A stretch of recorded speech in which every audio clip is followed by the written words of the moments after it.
à tous, c'est César. Écoutez, aujourd'hui, nouvel épisode de CV3D, épisode 7, les paramètres de rendu. Alors, je m'excuse de ne pas avoir fait cette vidéo avant, mais j'ai eu quelques problèmes avec Camtasia et l'ancienne vidéo que j'avais faite. Alors, je refais cette vidéo juste pour votre plus grand plaisir, enfin, je l'espère. Alors, écoutez, dans cet épisode, nous allons voir comment, en fait, améliorer votre image en jouant avec les paramètres de rendu, donc en enlevant l'aliasing, en rajoutant une occlusion ambiante. Vous allez voir tout ça. Alors, déjà, on va aller dans les paramètres de rendu. Alors, dans les paramètres de rendu, on a déjà modifié la sortie, donc la taille de l'image, c'est-à-dire en 1920 x 1900, une qualité HD. Donc ensuite, on va aller dans enregistrer. Dans enregistrer, on va déjà choisir notre chemin d'accès et non notre fichier. Donc moi, c'est DVI3D. Ensuite, on va choisir le format. Le format, vous voyez, on en a quand même pas mal. Alors lesquels prendre, en fait, c'est très simple. Vous pouvez, moi vraiment, ce que je vous conseille, excusez-moi, hein, ce que je vous conseille, c'est le JPEG ou le PNG. Alors ce qui est bien avec le JPEG, c'est que vous le savez, c'est un format très léger, qui n'est pas du tout lourd, hein, mais par contre la qualité n'est pas super. Et le PNG est un format basique, même s'il faut l'avouer, comparé au JPEG, il est assez lourd. Alors moi, vous pouvez prendre le JPEG, hein, vous pouvez le prendre si vous voulez, c'est beaucoup d'images à faire, hein, vous avez vu, ça augmente après la qualité en 100. Mais moi, ce que je conseille aussi, c'est surtout de mettre votre image en PNG. Alors pourquoi? Parce qu'en fait, le PNG, il a une particularité, c'est qu'on peut augmenter la profondeur pour passer de 8 bits à 16 bits. Alors qu'est-ce que c'est que la profondeur? C'est simplement en fait le nombre de couleurs, la nuance en fait, si vous voulez, de couleurs dans un dégradé par exemple.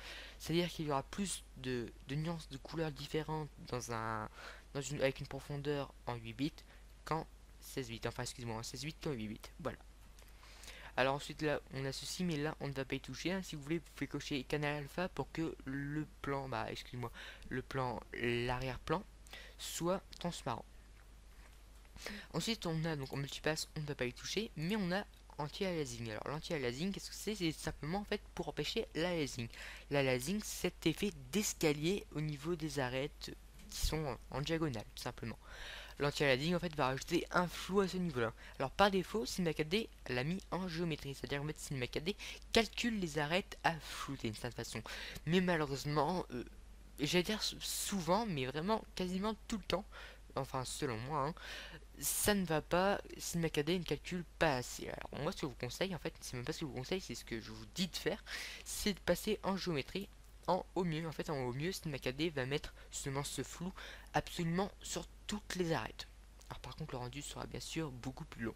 Alors vous pouvez augmenter le niveau minimum et le niveau maximum pour que le résultat soit encore mieux, de cette façon encore plus parfait, qu'il y ait vraiment aucune chance qu'il y ait lasing. Alors par contre, plus vous augmenterez les niveaux, plus ce sera long. Alors moi, ce que je vous conseille, c'est de mettre au maximum, vous mettez donc 1x1 et 4x4, et au minimum en 2x2, et enfin 1x1 et 2x2. Alors moi, avant, j'étais toujours en 1x1 et 2x2 pour éviter que ce soit trop long.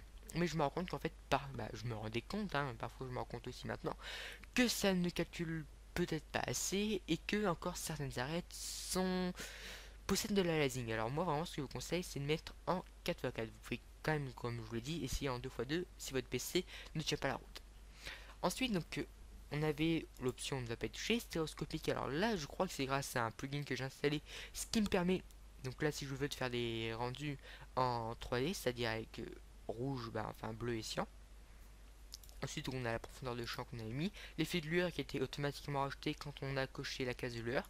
Et là, on va choisir, donc on va être dans effet, on va choisir occlusion ambiante. Alors, qu'est-ce que c'est que l'occlusion ambiante? C'est une option en fait qui va permettre à Cinema 4D de rajouter un bruit, oui, ça y est, oui, un bruit, au niveau des intersections. Alors, en fait, imaginez deux cubes qui se rencontrent, ça forme une intersection, et bien Cinema 4D va rajouter à ce niveau-là du bruit justement, une sorte de dégradé de bruit, j'ai envie de dire, même si je n'arrive pas très bien à l'expliquer, je m'en excuse. Ce qui va en fait permettre de beaucoup plus marquer les différents plans. Alors écoutez, on va faire ça tout de suite. Alors moi, ce que je vous conseille, c'est de mettre un rayon minimum et maximum de 16 et 16. Enfin, moi, c'est parce que ma taille est de 64 x 64 pour un seul bloc. La dispersion, vous laissez à 100, précision, vous mettez à 100, et l'échantillon minimum et maximum, vous mettez 64 et 64. Plus l'échantillon minimum et maximum seront grands, plus le rendu sera long, mais bien sûr, plus le résultat sera beau et lisse. Alors moi 64 vraiment, moi si je vous conseille. Alors la couleur vous pouvez la mettre pour passer d'un noir à un gris très foncé et d'un blanc à un gris très clair. Alors par contre chose très importante, n'oubliez pas d'évaluer la transparence pour éviter d'avoir un pour éviter simplement d'avoir un bruit au niveau de transparent et que ce soit un peu opaque. Ensuite donc on va rajouter une illumination globale. Alors qu'est-ce que c'est que l'illumination globale?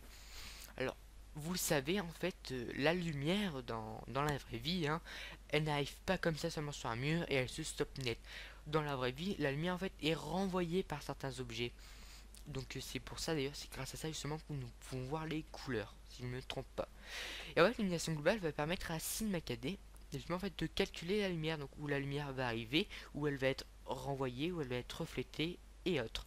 Donc, vraiment, c'est quelque chose de très important, hein. Je veux dire, c'est même grâce justement de façon à l'illumination globale que la neige peut devenir bleue en fait. Sinon, c'est parce que grâce à ce calcul de lumière, à ce renvoi de lumière dans la vraie vie, hein, que la neige est bleue de cette façon quand vous faites un trou. Enfin, si je ne me trompe pas. Oui, parce que voilà, je dis ça, mais peut-être que mes sources sont fausses, peut-être que je me trompe complètement. Donc, si c'est le cas, prévenez-moi dans les commentaires tout de suite pour ne pas que je dise des bêtises. Alors enfin, donc l'illumination globale vous fait modifier aussi la cache des radiance. Alors, je vous conseille de laisser comme ça, sauf si vous faites une animation. Alors par contre, oui, il y a plusieurs modes d'illumination globale. Donc l'image fixe, animation globale et autres. Caméra, excusez-moi. Alors vous pouvez mettre une animation caméra, mais uniquement si votre caméra bouge justement. Si vous avez une image fixe, même si si vos personnages bougent et tout, mais que la caméra ne bouge pas, il y aura un effet assez désagréable à l'œil au niveau des plans fixes. Je vous laisse voir par vous-même. Donc nous on va mettre un IR image fixe. Et là en fait dans la cache radiance, si on veut, on peut me soulager, rendre, comment dire, raccourcir en fait de cette façon le calcul de la lumière. Alors tout simplement en fait en modifiant en fait donc les échantillons, la densité d'enregistrement pour passer donc d'une précision donc moyenne à basse par exemple. Alors moi, je vous conseille c'est de laisser en moyenne comme c'est exactement. Donc le calcul est certes de la lumière hein, est assez long, d'accord, je vous l'accorde, mais au moins la qualité est assez bonne, hein. Si vous faites une animation, si vous voulez, vous pouvez très bien mettre l'échantillon stochastique en basse, la densité d'enregistrement en basse, l'adoucissement en minimum et échantillage en minimum aussi, hein. Je veux dire, le rendu, le calcul sera beaucoup moins long et le rendu de cette façon ne sera pas énormément différent, mais vraiment pour une meilleure qualité, je vous conseille de laisser comme de base. Alors écoutez, c'est la fin de cet épisode pour cet épisode 7 justement sur les paramètres de rendu. Alors je m'excuse d'avoir bafouillé et autres, mais voilà quoi, j'ai vraiment fait de mon mieux. Alors voilà, alors prochain épisode, donc l'épisode 8, ce sera sur la post-production et ce sera le dernier épisode de C8 3D. Et oui, ce sera déjà la fin. Alors écoutez, pour ce dernier épisode, je vous parlerai peut-être d'autres projets, de prochaines séries pour vous apprendre la 3D, peut-être la modélisation, hein, sûrement parce que beaucoup d'entre vous me le demandent. Enfin voilà. Donc j'espère que cet épisode vous aura plu et je vous dis au revoir et à une prochaine fois.